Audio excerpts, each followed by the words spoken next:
E aí? Fala pra mim.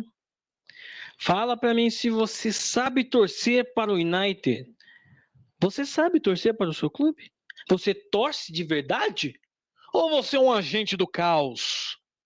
Aí, meu amigo, cada um com seu cada um, né?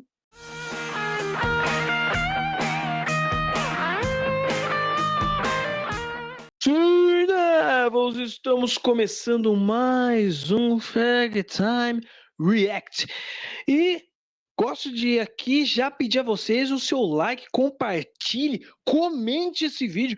Você se sente um torcedor que precisa repensar os seus conceitos? Ou você está correto da forma como você age como torcedor? Fala pra mim, vou lançar a braba. Esse vídeo é pra ser polêmico. Você tá sendo um torcedor bom? Torcedor de verdade? Né? Ou você é passional demais? Ou você é reativo demais? Eu peguei um vídeo aqui do senhor Fred Caldeira, que é sempre excelente ver os vídeos desse cara, e eu vou trazer aqui para vocês. Ele fez um vídeo justamente falando sobre isso. Você, como torcedor, como você torce? Vamos trazer para nossa realidade como torcedores do Manchester United.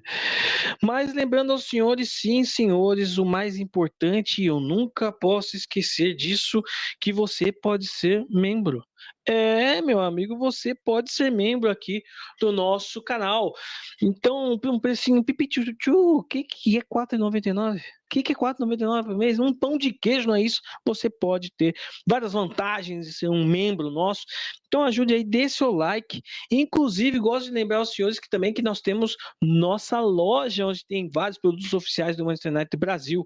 E lembrar aos senhores que também você pode ser membro direto no grupo VIP do WhatsApp. Ah, mas eu posso ter um negocinho melhor aí? Pô, quanto que é isso aí? R$19,90 por uma eternidade. Você é vitalício por apenas R$19,90, não precisa pagar nada por mês mais, é só um valor único.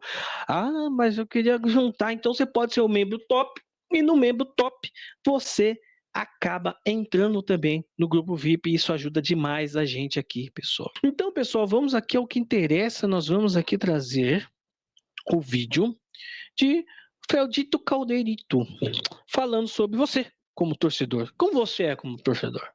Bom, fale para mim, jovem do mar. Play. Olha só, você muito provavelmente já foi na arquibancada do seu estádio e se irritou na alma com aquele torcedor, com aquela torcedora que vaia qualquer erro do time.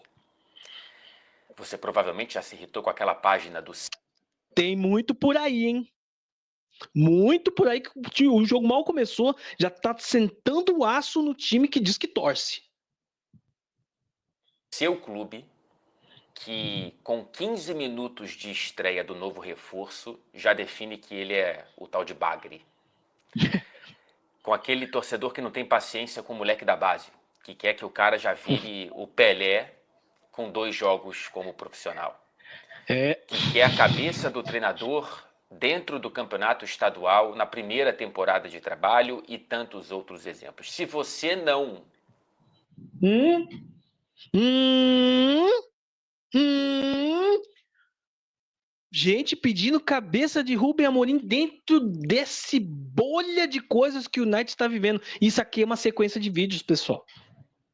Mais uma vez eu convido vocês a assistirem sequências reacts em que a gente vem falando da situação do United e o porquê que o United se encontra nessa situação. E aí é muito fácil tecer críticas ao treinador. Não estou dizendo que o treinador não fez cagada, o Rubem Amorim fez umas cagadinhas, né? Mas ele não tem a chance de errar, ele não tem espaço para errar, porque foi feita uma bolha enorme ao longo da história do United.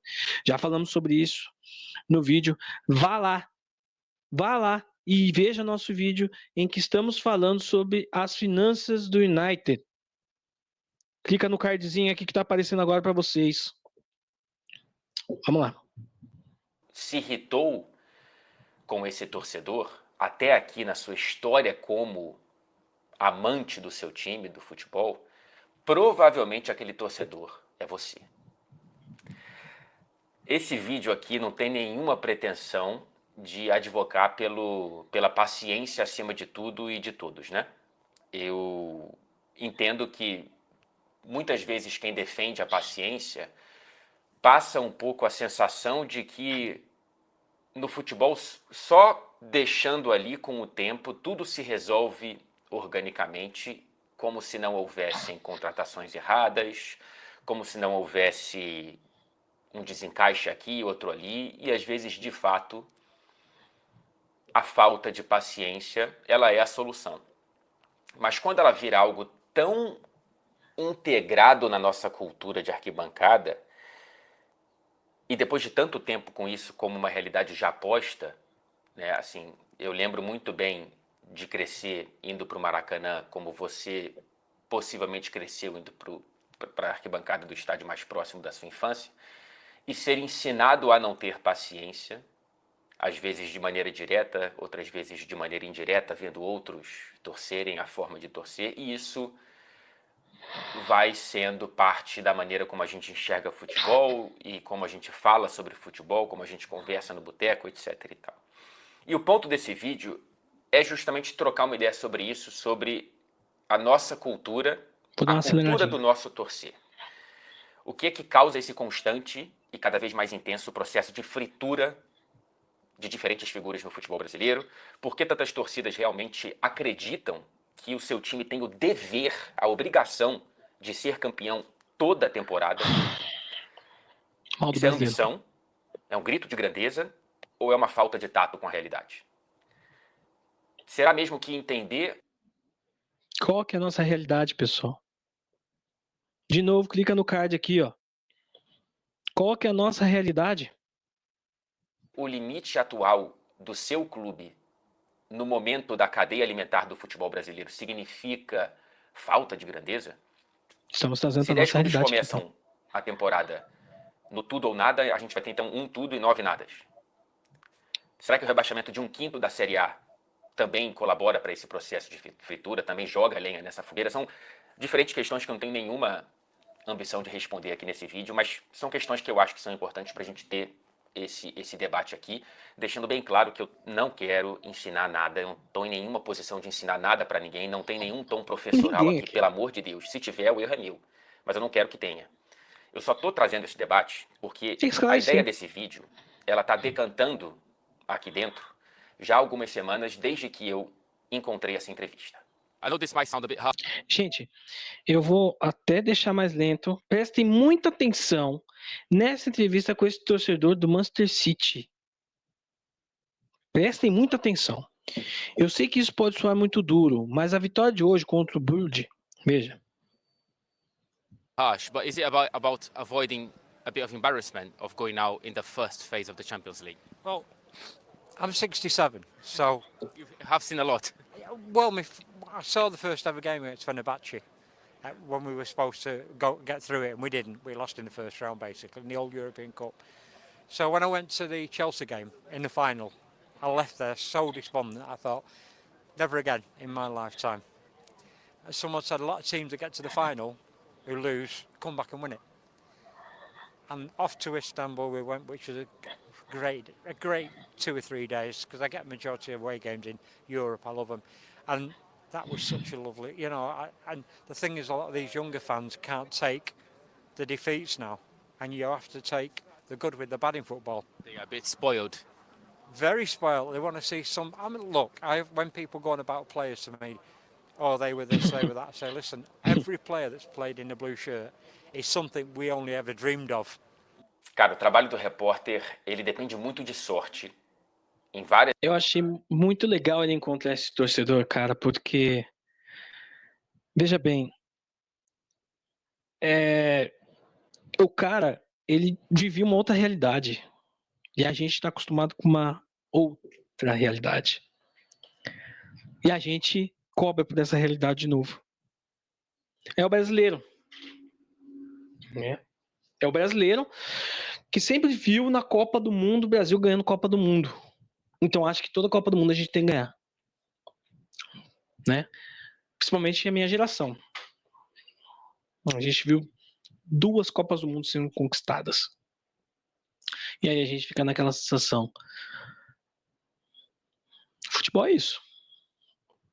Várias instâncias, Ainda mais quando você tem que achar uma entrevista com um torcedor e nesse trabalho de mineração, nesse dia, eu encontrei um diamante. Eu encontrei uma pepita de ouro. O Realmente. Ed, o entrevistado, é um cara bastante conhecido na torcida do Manchester City. É um cara que, como você já pôde perceber, e por favor, preste atenção na entrevista. Se você não prestou atenção, se você viu sem prestar atenção, volte o vídeo, porque realmente vale a pena e é Volte o mesmo. cerne desse vídeo. O Ed é um cara que fez parte da geração, das tantas gerações do Manchester City, pré-grana. A grana de Abu Dhabi, que chega em 2008, ela inaugura um novo Manchester City, mas tem muita gente que viu a história já centenária do Manchester City antes disso. Ele viu, por exemplo, o Manchester City na terceira divisão do futebol inglês na temporada 98-99 e só conseguindo subir numa batalha dos aflitos um pouco menor. Bastante menor, mas enfim, algo mais ou menos equivalente. Assim, foi uma loucura como o Manchester City conseguiu sair do inferno da terceira divisão naquela temporada. Ele viu o Manchester City, por exemplo, ficar 44 anos sem conquistar o título da primeira divisão nacional. Então, para ele, cara, o que é uma temporada como a atual, que é colocada como crise, claro, por conta desse novo City, por conta do atual padrão do Manchester City, mas que historicamente significa muito pouco. Testa muito pouco a paciência de torcedores como esse. É. Por isso que ele Já fala tá que acostumado, né? tem uma galera da nova geração, das novas gerações, que não sabe lidar com a derrota e que não sabe lidar com os maus momentos. Né? Uma galera que foi mimada por esse novo Manchester City, especialmente na fase do Pep Guardiola. E aqui, eu acho que tem muito mais a ver esse ponto de vista dele com entender que tem uma galera que realmente, de fato, cresceu com o Manchester City, que acostumou a arquibancada a ser campeão inglês de maneira consecutiva, a estar nas quartas de final da Liga dos Campeões de maneira consecutiva. Sim. São 4 títulos da Premier League consecutivos, o que nunca tinha acontecido na história da competição. Então, em resumo, pessoal, é a gente. A gente. A minha geração pegou um United vencedor. E a culpa disso é de Alex Ferguson. Eu me apaixonei pelo Manchester United, mais ou menos todo mundo sabe da história, quando eu vi uma reprise do jogo. Isso foi em 96 que eu vi a reprise, passou em algum lugar. Foi um jogo que aconteceu, obviamente, em 95, mas acho que foi em 96. E eu vi o Cantona naquela voadora e eu falei, caramba, que time é esse, tal, não sei o que. Depois eu vi ganhando o Mundial contra o Palmeiras, né? E eu era um corintianinho, e aí eu vi o Palmeiras tomando daquele time de novo. Eu falei, caramba, é aquele time, caramba! E aí comecei, porque naquela época nós não tínhamos o acesso que nós temos hoje para assistir o futebol lá de fora, né? E, e a gente é acostumado com aquilo e daqui a pouco tudo se desmorona. E a gente precisa aprender a entender que é uma nova realidade do United. O United vive hoje uma crise por conta de decisões passadas, conforme nós já falamos diversas vezes aqui, está no vídeo lá atrás. E a gente tem que se adaptar a entender essa nova realidade ou tapar os olhos e dizer que isso é uma vergonha. O United, do tamanho que é, o tamanho do United tinha que arrebentar o Real Sociedade mesmo. Oh, e a pessoa simplesmente esquece do que nós estamos vivendo hoje. Uma vitória de 4-0 em cima da Real Sociedade, a gente tem que comemorar muito. A gente tem que comemorar estar numa. E não há vergonha nisso. Futebol é isso. Futebol é isso. Que tipo de torcedor você é? Existe uma frase. Homens fortes criam tempos fáceis e tempos fáceis criam homens fracos. Mas homens fracos criam tempos difíceis e tempos difíceis geram homens fortes. E é isso. Difícil, né? Não é, não. Futebol. Não só da era Premier League, da competição inglesa, da Liga Inglesa. E foram 7 temporadas consecutivas chegando pelo menos nas quartas da Champions, para um clube que até 2010 não tinha nem passado da fase de grupos. E eu acho que tem muito mais a ver com isso do que com uma arrogância daquele cara mais velho que acha que o jovem não sabe de nada. Não tem muito a ver com esse etarismo reverso aí, vai. Tem mais a ver com um fato. E é curioso porque o outro lado da cidade vive o oposto, né? Os mais jovens United. vivem Fala. o pão que o diabo amassou, que o diabo vermelho amassou, enquanto os mais velhos foram mimados na era Sir Alex Ferguson. É isso. E agora contam as histórias das glórias para os mais novos que só conseguem ter acesso a elas via rede social, via vídeos, via registros e não da própria experiência na arquibancada de Old Trafford ou vendo os jogos do Manchester United. Antes de seguir o nosso papo sobre esse tema, eu queria... E aí, pessoal, eu vou pular aqui, a não ser Insider paga nós, mas vou pular aqui e vamos falar aqui um pouquinho mais sobre você, como torcedor você é. que é fundamental para a profissão que eu exerço e para a pessoa que eu sou. E aqui existe uma diferença, uma diferente cultura nas arquibancadas, né?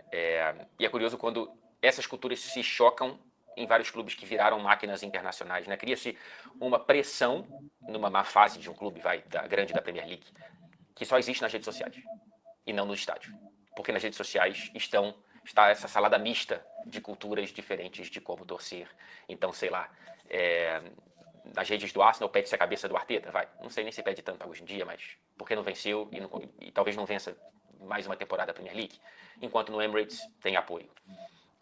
Muita gente, sei lá, acha que o Andy é o maior culpado da fase do Tottenham e no estádio tem mais apoio para o Andy e mais perseguição à diretoria, e tem tantos outros exemplos que trazem a diferença de uma cultura local de um clube internacional. Aqui o torcedor sabe que o normal é não ser campeão. Né? Estatisticamente é muito mais fácil você não ser campeão do que ser. Óbvio. Pô, Fred, mas com tanta grana fica mais fácil torcer. Entendo que sim, né? A grana ela evita vários problemas que vários dos nossos clubes do Brasil enfrentam. Mas se todo mundo tem grana, a grana evidentemente fica ainda mais relativa, né? O rico, na minha querida Tijuca, ele provavelmente é muito menos rico em Ipanema. Sim. Então, tem vários clubes ricaços do futebol inglês que fazem parte dessa máquina de produzir grana, mas que são menos ricos e, portanto, na cadeia alimentar eles têm um papel mais de presa do que predador. E a torcida entende isso. Existe uma pressão de movimentação dentro dessa cadeia alimentar que é de anos, de temporadas, não é imediatista. Pô, imagina a realidade da torcida do Brighton. O clube quase faliu na década de 90 e hoje em dia, além de ser uma marca registrada da Premier League, sequer é ameaçado pelo rebaixamento, volta e meia está ali brigando para conquistar uma vaga no futebol europeu. Você acha que essa torcida vai pressionar os caras a brigarem por G4? Não. Talvez daqui a 5 anos. Mas o principal na cabeça do torcedor do Brighton é nem sonhar ser campeão. É isso que vocês precisam entender. Nós somos o quase, olha as aspas, o novo Brighton. Não adianta a gente ficar brigando agora, como o próprio Dean Radcliffe que acabou de pegar o United, falou, eu não tenho expectativa de ganhar a Premier League agora. Eu não tenho expectativa. É reconstrução. A gente tem que cobrar daqui 1, 2, 3 temporadas. Pô, e aí? A princípio, a gente precisa voltar para a zona de classificação para Champions. Um time do tamanho do United, como marca, ele precisa estar lá. Mas também do tamanho do Manchester United, tem que ganhar a Premier League todo ano. Não. Olha a nossa situação. Né? E sim, nós somos o novo Brighton. Né? Nós somos emergentes dentro no que se diz respeito à revolução futebolística. Novas coisas precisam ser trazidas para cá. Vamos lá. É tentar galgar posições de tempos em tempos nessa cadeia alimentar. Então, para muitas torcidas, a grande maioria, a massacrante maioria, ser campeão não faz parte do vocabulário, não faz parte dos desejos. E para muito clube do futebol brasileiro, isso é uma obrigação a cada temporada, por mais que a realidade não trate isso. Quantos clubes tem dentro de uma realidade com... Né, você está em contato... Você está em contato com a realidade, sem ficar no mundo da lua. Quantas torcidas de fato podem não obrigar, mas cobrar o próprio time de ser campeão brasileiro nessa temporada? 2, 3, 4 no máximo, e não 8, 9, 10. A classe média aqui está em constante mudança, né? Já foi o Burnley, um clube que agora está na segunda divisão, mas que pouco tempo atrás foi para a Europa League.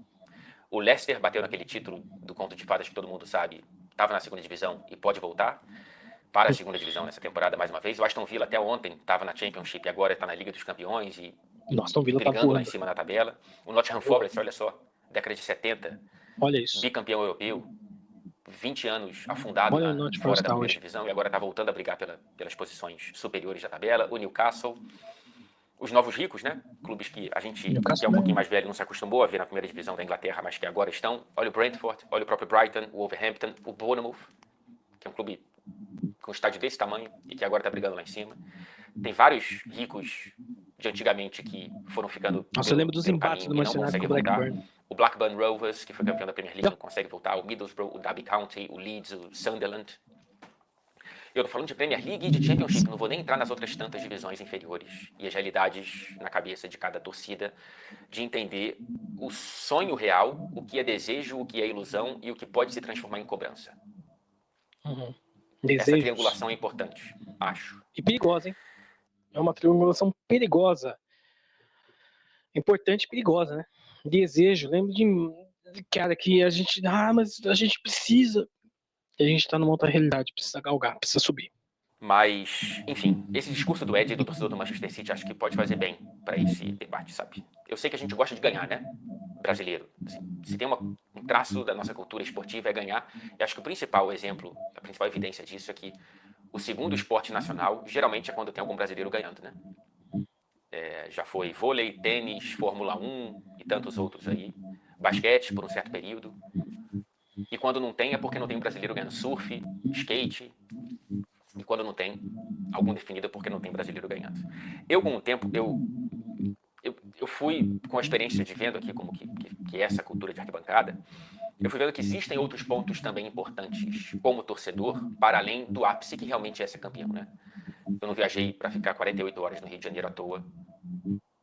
Eu fui porque era final de Libertadores e eu queria ganhar, óbvio. Mas eu também acho que é importante a gente ver e tentar definir, assim, sei lá, acho que é importante no meu ponto de vista, né? Não sei se é no seu, mas hoje para mim é importante. Qual que é a identidade do meu time? Sim. A filosofia de jogo? Será que a gente consegue ter algo em comum? No meu caso, evidentemente que não, mas é algo Tem que eu que pesar gostaria isso. de nutrir. Qual que é o tratamento que a arquibancada tem com a molecada da base? E é muito importante dar atenção para a molecada da base e desenvolver Sabe? novos Cobrar jogadores e demais. essa cultura. Qual é o teto do seu Vai, clube no nesse momento orgulho. da cadeia alimentar do futebol brasileiro e como ultrapassá-lo a médio prazo, não se contentar e achar que é definitivo, mas também não achar que o imediatismo resolve essa questão. Então tem vários pontos que eu acho interessantes de debater aqui. Cada um torce como quiser, é óbvio, desde que respeitando as diretrizes de uma sociedade ainda minimamente iluminista, é claro. Mas esse debate aqui, ele não é para limitar nada. Pelo contrário, acho que é um debate para tentar refletir e expandir essas limitações já impostas, né? Se você tiver um tom um pouco abaixo desse imediatismo maluco, você é acusado de não ter ambição, de não querer que seu clube seja grande, de achar que você está diminuindo a história do seu clube. E eu acho que não, né, como está muito bem claro aqui. Não sei se você concorda, em quais pontos você concorda. Mas aí é o que eu digo, né? O vídeo acaba aqui, né? Mas assim, é o que eu digo, pessoal. A gente muitas vezes até confundido como passar pano. Ah, você tá passando pano pro técnico, você tá passando pano pro clube. Não, cara, a gente tá trazendo uma realidade, tá trazendo para vocês isso. Tem muito torcedor novo no United que não entende o que tá acontecendo e beleza. E a gente tá aqui para esclarecer, vamos conversar, vamos debater, usem aqui os comentários, vamos debater, sempre com respeito, né? O debate é saudável, o debate é bom. E, enfim, fica aí, né, pessoal? Eu acho que não se trata de arrogância, nada, não. A gente quer mostrar para vocês o que hoje o United tem, qual que é a realidade e para onde precisa ir. Pelo menos essas são as nossas opiniões, mas a realidade não é mais questão de opinião, é o que está escancarado para vocês. Que o nosso Naitão volte dessa data FIFA voando, gostoso, porque nós tivemos 2 placares elásticos aí, né? Real Sociedade contra o Leicester, então empolga que o trabalho está começando a surtir seu certo efeito. Então imagine uma equipe completa nas mãos de Rubem Amorim e com esse squad de diretores, de gerentes de futebol, como o Aberrada, Jason Wilcox e por aí vai. Então, cara, dê um tempo ao tempo. E você seja um torcedor de verdade. Cobre e entenda o que você está cobrando. Sem desejos, por favor. eu vou ficando por aqui. Mais um react para vocês, um excelente final de semana, tudo de bom para vocês. E um beijo do Becão, como sempre, beleza? Beijo do Becão. Tchau!